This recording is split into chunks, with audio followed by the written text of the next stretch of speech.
Oil pulling அது எப்படி பண்ணுறது? காலையில் எழுந்ததும் எதுவும் சாப்பிடாமல் இதயம் வளத்தை வாயில ஊத்தி நல்லா கொப்பளிக்கணும், அப்புறம் அதை துப்பிடணும். இதுதான் ஆயில் புல்லிங்.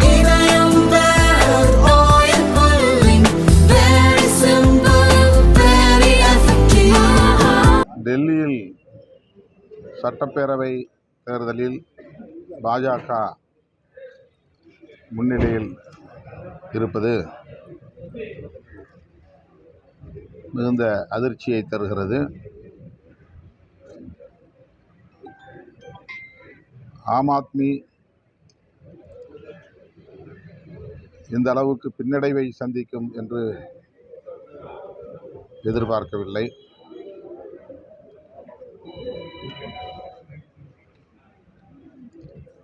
டெல்லியில் பாஜக ஆட்சி அமையுமேயானால் அது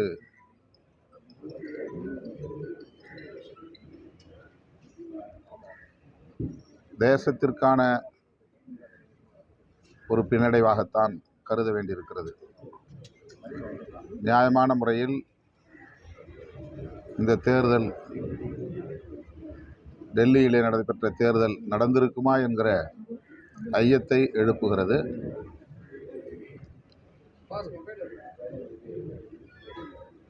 இந்தியா கூட்டணி கட்டுக்கோப்பாக இல்லை. காங்கிரஸ், ஆம் ஆத்மி ஒற்றுமையாக இந்த தேர்தலை சந்திக்கவில்லை. இந்தியா கூட்டணி தலைவர்கள் இது குறித்து தீவிரமாக கலந்தாய்வு செய்ய வேண்டும். இந்தியா கூட்டணியில் இடம்பெற்றுள்ள கட்சிகள் ஈகோ பிரச்சனைகளை பின்னுக்கு தள்ளிவிட்டு நாட்டையும் மக்களையும் காப்பாற்றுவதற்கான திசை வழியில் சிந்திக்க வேண்டும். நாடாளுமன்ற தேர்தலுக்கு மட்டுமல்ல, சட்டப்பேரவை தேர்தல்களுக்கும் இந்தியா கூட்டணி ஒருங்கிணைந்து செயல்பட வேண்டிய தேவை உள்ளது. ஆகவே டெல்லி தேர்தல் முடிவுகளை ஒரு படிப்பினையாக கொண்டு காங்கிரஸ், திரிணாமுல் காங்கிரஸ், ஆம் ஆத்மி மற்றும் அந்த கூட்டணியில் இடம்பெற்றுள்ள அகிலேஷ் யாதவ் தலைமையிலான கட்சி எஸ்பி ஆகியவை இது குறித்து தீவிரமாக சிந்திக்க வேண்டும் என்று விடுதலை சிறுத்தைகள் கட்சி வேண்டுகோள் விடுக்கிறது. ஈரோடு கிழக்கு தொகுதியில் நாம் எதிர்பார்த்தவாறு திராவிட முன்னேற்றக் கழகம்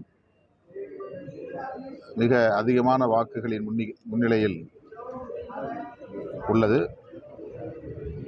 எதிர்பார்த்த வெற்றியை திமுக கூட்டணி, திமுக பெறும் என்று நம்புகிறேன். திருப்பரங்குன்றத்தில் தொடர்ந்து சர்ச்சைகளுக்குரிய விஷயங்களா இருந்தது. முதல்ல நல்லிணக்கமாக இருந்தது இப்போ மத பிரிவினைக்கு தூண்டுற மாதிரி நிகழ்ச்சிகள். திருப்பரங்குன்றத்தில் உள்ள மக்கள், அந்த வட்டாரத்தை சார்ந்த பொதுமக்கள் மிகுந்த சகோதரத்துவத்தோடு நல்லிணக்கத்தோடு வாழ்கின்றனர், வாழ விரும்புகின்றனர். பாரதிய ஜனதா உள்ளிட்ட சங் பரிவார் அமைப்புகள் இதை ஒரு வாய்ப்பாக பயன்படுத்தி கொண்டு தமிழகத்தில் சமூக பதற்றத்தை ஏற்படுத்த முயற்சிக்கிறார்கள். இவ்வாறுதான் வட இந்திய மாநிலங்களில் மத அடிப்படையிலான பதற்றத்தை உருவாக்கி சிறுபான்மை சமூகத்தினருக்கு எதிராக இந்து சமூகத்தினரை நிறுத்தி இருதரப்பையும் பலி கொடுத்து அரசியல் ஆதாயத்தை தேடி வருகின்றனர். இதில் இந்து சமூகத்தை சார்ந்த பொதுமக்கள் எச்சரிக்கையாக இருக்க வேண்டும். இந்து சமூகத்தை சார்ந்த பொதுமக்களின் இதர பிரச்சனைகளுக்கு, அடிப்படை வாழ்வாதார பிரச்சனைகளுக்கு குரல் கொடுக்காத பாஜக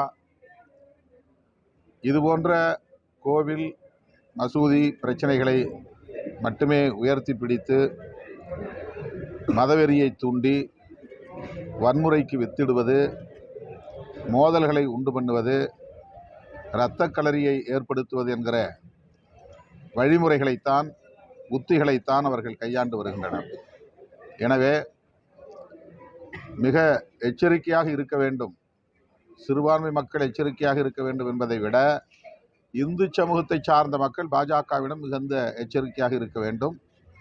இப்போது திருப்பரங்குன்றத்தில் அமைதி திரும்பி இருக்கிறது. இதை தக்க வைத்து கொள்ள வேண்டும். மதவெறியர்களை அனுமதிக்க கூடாது, அதற்கு இடம் கொடுக்க கூடாது என்று விடுதலை சிறுத்தைகள் கட்சியின் சார்பில் இந்து சமூகத்தை சார்ந்த அனைத்து தரப்பு மக்களுக்கும் நான் வேண்டுகோள் விடுக்கிறேன். தமிழகத்தில் வந்து பாலியல் வன்கொடுமை வந்து அங்கங்கே வந்துக்கிட்டே இருக்குது குற்றச்சாட்டு வந்து தொடர்ந்து பாலியல் பெண்களுக்கு எதிரான பாலியல் வன்கொடுமை வந்து தொடர்ந்து நடந்துகிட்டே இருக்கு ஒவ்வொரு மாவட்டத்திலும். அரசு இதை தீவிரமாக கண்காணித்து உரிய தடுப்பு நடவடிக்கைகளை மேற்கொள்ள வேண்டும். அனைத்து மாநிலங்களிலுமே பாலியல் குற்றங்கள் பெருகி வருகின்றன என்பது புள்ளி விவரங்களில் தெரிகிறது.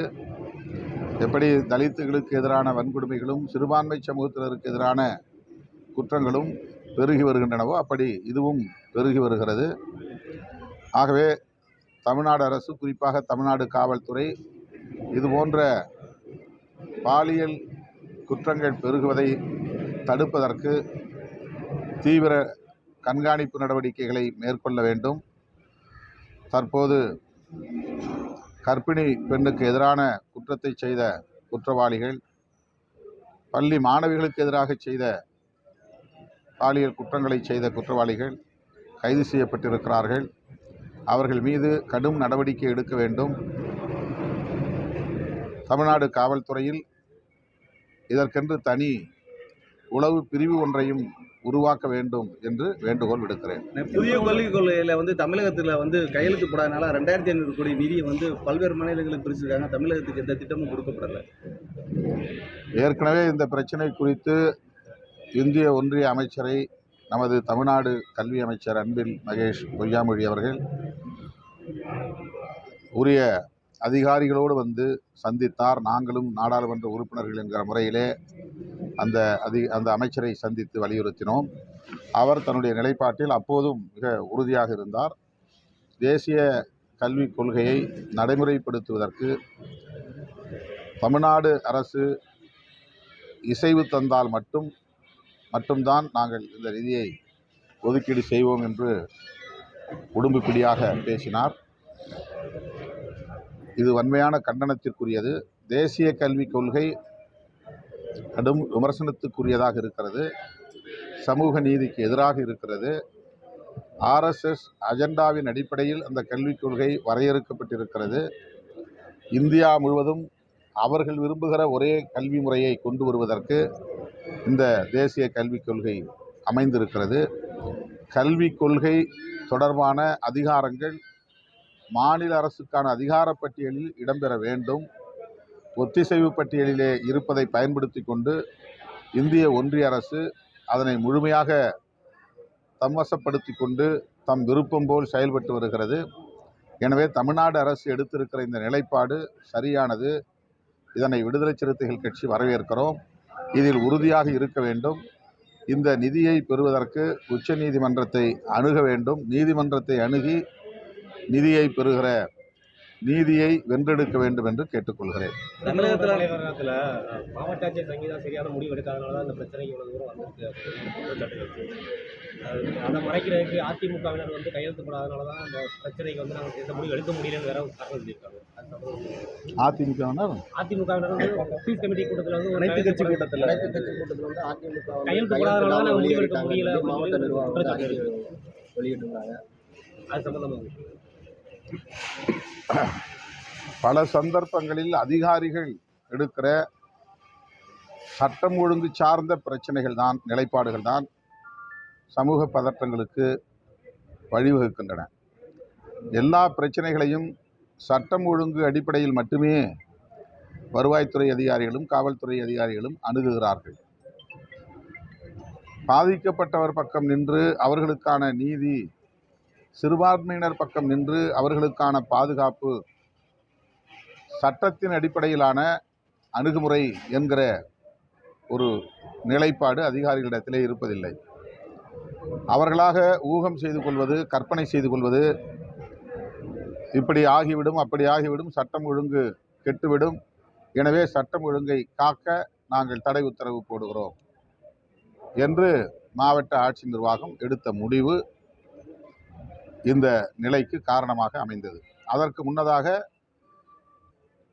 வழக்கமாக சிறுபான்மையினர் மேற்கொண்ட நடவடிக்கைகளுக்கு தடை விதித்து அவர்களை அங்கே அனுமதிக்காமல் திருப்பி அனுப்பியது இதற்கு முக்கியமான காரணமாக அமைந்திருக்கிறது.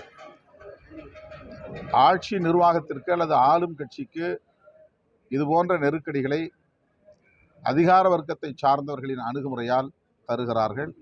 திருப்பரங்குன்றத்தில் மாவட்ட ஆட்சி நிர்வாகம் எடுத்த நிலைப்பாடு இந்த பதற்றத்திற்கு காரணம் என்பதிலே மாற்று கருத்தில்லை. நாங்களும் அந்த விமர்சனத்தை முன்வைக்கிறோம். 40 தமிழக எம்பிக்கள் வந்து எந்தவித உதவியும் வந்து நாடாளுமன்றத்தில் சொல்லாதனால தான் தமிழகத்துக்கான நலத்திட்டங்கள் கிடைக்கலன்னு சொல்லி எதிர்க்கட்சிகள் பொதுவான ஒரு குற்றச்சாட்டு.